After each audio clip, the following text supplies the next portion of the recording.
Hello students, you are most welcome in this video session.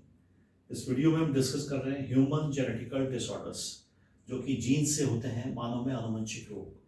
तो पहले हम बात कर रहे हैं वो जीन्स जो कि डोमिनेंट होते हैं और ऑटोसोम्स पर पाए जाते हैं, काई कोणसूत्र पर पाए जाते हैं। तो इसमें जो पहली डिजीज़ है वो है हंटिंगटन्स कोरिया।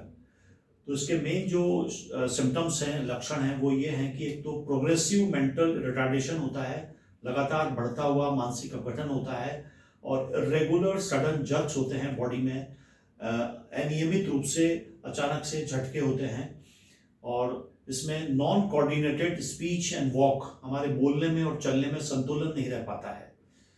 और नेक्स्ट है इसमें एकोंड्रोप्लेसिया। एकोंड्रोप्लेसिया का मतलब है जेनेटिकल ड्वार्फिज्म, यानी आनुवंशिक रूप से बौनापन, शरीर की हाइट नहीं बढ़ पाती है। नेक्स्ट है इसमें एनोनीचिया। एनोनीचिया से मतलब है हमारी बॉडी में जो नेल्स हैं, नाखून हैं, ये बन नहीं पाते, इनका फॉर्मेशन नहीं हो पाता है।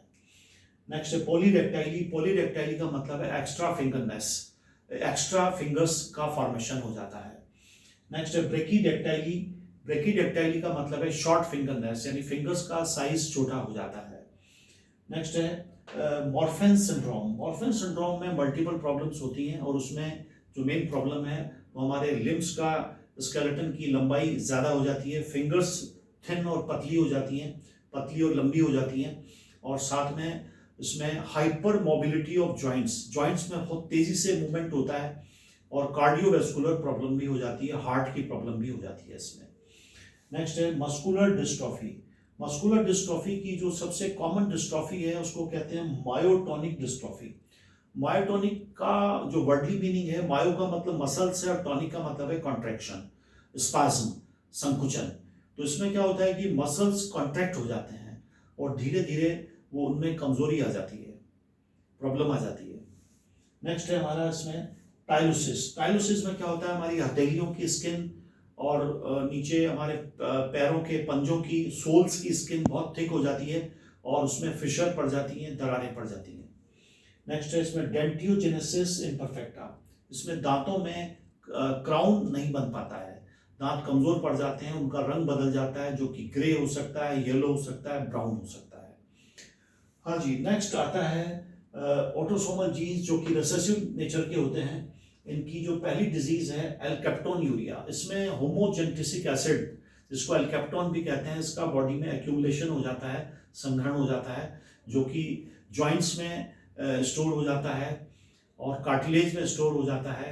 और जॉइंट्स में स्टोर होने से क्या होगा कि वो गठिया की तरह से दर्द शुरू हो जाता है, और इन व्यक्तियों का, इन पेशेंट का यूरिन जब एयर के कांटेक्ट में आता है तो वो ऑक्सीडेशन से होमोजेंटिसिक एसिड का रंग काला पड़ जाता है। तो यूरिन का काला पड़ जाना ऐसे पेशेंट की पहचान है। हाँ जी, नेक्स्ट है फिनाइल कीटोन्यूरिया। ये भी एक मेटाबॉलिक प्रॉब्लम है। इसमें फिनाइल एलेनिन का बॉडी में एक्यूमुलेशन हो जाता है। Phenyl alanine phenyl pyruvic acid में भी कन्वर्ट हो जाता है। इनके एक्यूमुलेशन से, इनके संग्रहण से नर्व सेल्स डैमेज हो जाती हैं, जिससे मेंटल रिटार्डेशन, मानसिक अपघटन प्रारंभ हो जाता है। नेक्स्ट है एल्बिनिज्म। एल्बिनिज्म में क्या होता है कि मेलेनिन पिगमेंट नहीं बन पाता है, और मेलेनिन पिगमेंट नहीं बनने से हमारी स्किन, हमारे आंखें, आईज और हमारे हेयर्स का कलर वाइट हो जाता है, और ऐसे पेशेंट एल्बिनो कहलाते हैं। नेक्स्ट है गॉचर्स डिजीज। ये एक ऐसी मेटाबॉलिक प्रॉब्लम है जिसमें फैटी सब्सटेंस, जिसको सेरिब्रोसाइट कहते हैं, उसकी क्वांटिटी बढ़ जाती है, उसका एक्यूमुलेशन बढ़ जाता है शरीर में, और उसका एक्यूमुलेशन बढ़ने से हमारी बॉडी का जो स्प्लीन है, प्लीहा कहते हैं जिसको, लिवर जिसको यकृत कहते हैं, उसका साइज बढ़ जाता है, और बोन मेरो में इसका एक्यूमुलेशन होने से बोन एनलार्ज हो जाती है, बोन का साइज बढ़ जाता है।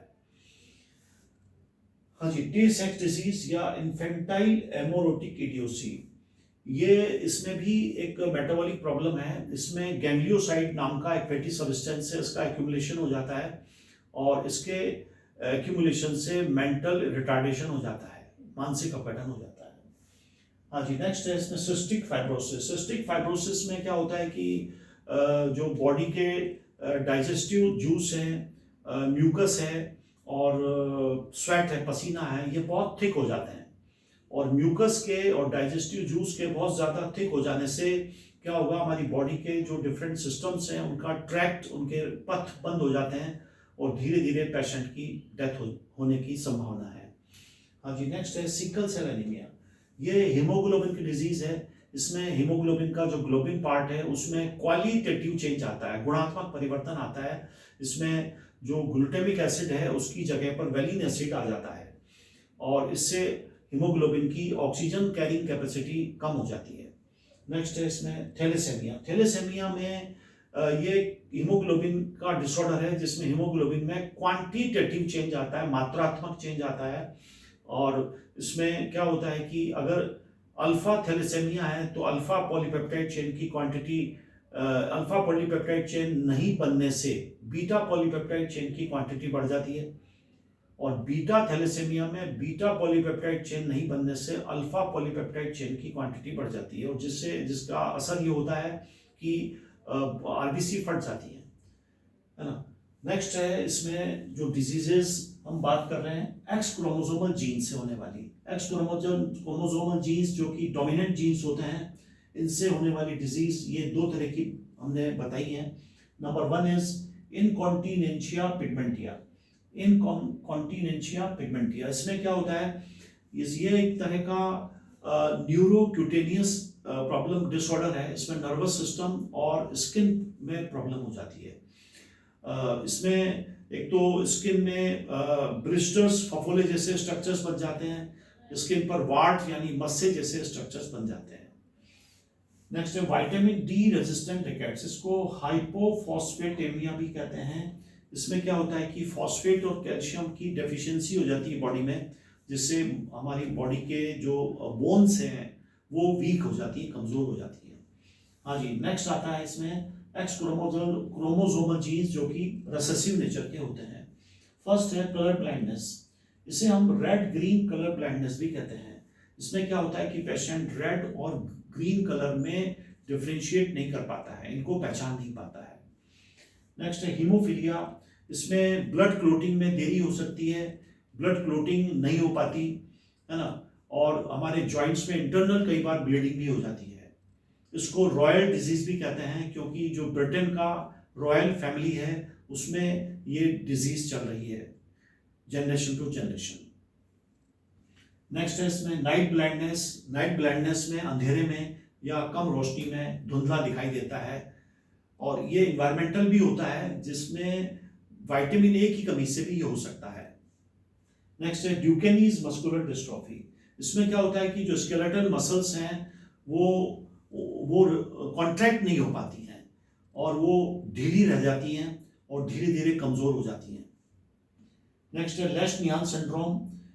लेश-निहान सिंड्रोम में यूरिक एसिड की क्वांटिटी एक्यूमुलेशन बढ़ जाता है और यूरिक एसिड के एक्यूमुलेशन ये ब्लड में, यूरिन में हो जाता है और इससे किडनी में डिसऑर्डर हो जाता है ना, और गाउट जैसी प्रॉब्लम हो जाती है, गठिया जैसी प्रॉब्लम हो जाती है। और इसमें न्यूरोलॉजिकल और बिहेवियरल एबनॉर्मलिटीज आ जाती हैं। बिहेवियरल एबनॉर्मलिटीज में व्यवहार में थोड़ा सा अजीब सा विशेष व्यवहार ये करता है, जैसे बाइटिंग करता है, ये उंगलियों को, हाथों को और लिप्स को काटना शुरू कर देता है, ये लगातार काटता है।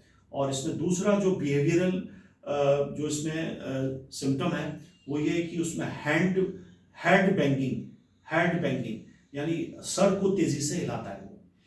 तो ये मैंने आपको आज बताया ह्यूमन जेनेटिकल डिसऑर्डर्स, जीन से होने वाले। तो इस फ्लो चार्ट से आप दो तरह के क्वेश्चन आसानी से सॉल्व कर सकते हैं। एक तो जीन्स का क्लासिफिकेशन कि जीन्स ऑटोसोम पर पाया जाता है या सेक्स क्रोमोसोम पर पाया जाता है, जीन्स डोमिनेंट है या जीन रिसेसिव है, और साथ में आप इनसे होने वाली जो डिजीजेस हैं इन डिजीज के मेन सिम्टम्स बता सकते हैं। Thank you.